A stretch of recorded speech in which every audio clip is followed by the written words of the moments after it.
पिछले साल से इस साल गाड़ियां ज़्यादा बढ़ा दी गई हैं। पिछले साल हमने मलीर नदी पे रखी थी ट्रेंचेस, इस दफ़ा जाम चाकरो है, तो इसकी वजह से भी गाड़ियां बढ़ा दी गई हैं। दूसरी बात ये है कि इस दफ़ा जो अलाइशें उठा रहे हैं सॉलिड वेस्ट मैनेजमेंट उठा रहे हैं, पर हम उसके साथ मॉनिटर कर रहे हैं। सिर्फ मैं नहीं, मेरी पूरी टीम, चेयरमैन, वाइस चेयरमैन, चाहे वो किसी भी सियासी पार्टी के हों, पीपल्स पार्टी के हों, PTI के हों, जमात इस्लामी या मुत्तहिदा कौमी पाकिस्तान के, हम सब इनके साथ कर रहे हैं। आप इलाक़ाई, मेरी आपसे रिक्वेस्ट है कि आप इलाक़ों में भी उतरें और वहाँ भी हमारे लोगों से जाकर आप देखें कि हमारे लोग इन सॉलिड वेस्ट के साथ बिल्कुल जुड़कर काम कर रहे हैं। और जितनी, क्योंकि हम लोग बेसिकली अवामी नुमाइंदे हैं, ज़्यादा कंप्लेंट्स हमारे पास आ रही हैं इलाक़ाई सतह पे, जितने UC chairman, vice chairman, councillors को आ रही हैं, तो एक अच्छा कोऑर्डिनेशन चल रहा है सॉलिड वेस्ट और बल्दियाती सेटअप का। पिछले साल की तरह इस साल भी अलाइशें ठीक तरीके से उठाई जा रही हैं।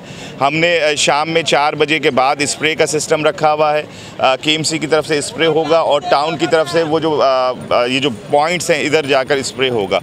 और पिछले साल 3.5 लाख अलाइशें उठी थी और इस साल उम्मीद है 3.5 से 3.25 पे चली जाएगी या 4 तक चली जाएगी। जहाँ इस वक्त मैं खड़ा हूँ चाइना ग्राउंड में, यहाँ से तकरीबन 144 टन जो है वो उठाया जा चुका है और ये सिर्फ एक जगह है, ईस्ट जोन से।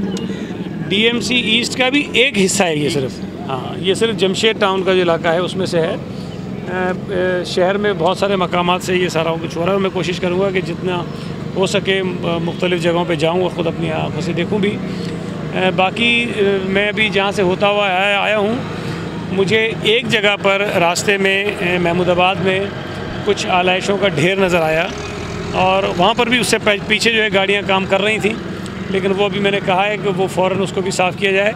अभी मेयर साहब से मेरी बात हुई, उनका फ़ोन आया है, तो उन्होंने भी 2 मकामात बताए हैं जहाँ पर आलाइशें भी कुछ इकट्ठी हुई हैं, तो उसको भी उठाएंगे। लेकिन मजमूई तौर पर मैं समझता हूँ कि मैं मुतमईन हूँ जिस तरह से काम हो रहा है, और कोशिश हमारी ये होगी कि आज रात तक जहाँ जहाँ पर भी जो ये पॉइंट्स बनाए गए हैं वहाँ पर जो आलाइशें पहुँचें उनको वहाँ से उठा के लैंडफिल साइट्स तक पहुँचा दिया जाए, ताकि शहर आज रात को हम साफ़ कर लें। जो आज की कुर्बानी होगी उसके हवाले से उसको साफ़ कर लें। जो DMC सेंट्रल है और कुरंगी है, अच्छा, वो चूँकि उनके साथ एग्रीमेंट नहीं है Sindh solid waste management board का, तो वो ख़ुद से अरेंज किया हुआ है उन्होंने, लेकिन हम उनको भी देख रहे हैं और वो अपने ही अज़ला में सेंट्रल जाम चाकरो भी लेके जा रहा है, लेकिन कुरंगी और सेंट्रल का कुछ हिस्सा वो अपने डिस्ट्रिक्ट के अंदर ही उसको डंप कर रहे हैं, जो माजी में जिस तरह से होता रहा है वो कर रहे हैं। बाकी कई मकामात पर हमने जो शहर में डंपिंग होती थी उसको ख़त्म कर दिया है।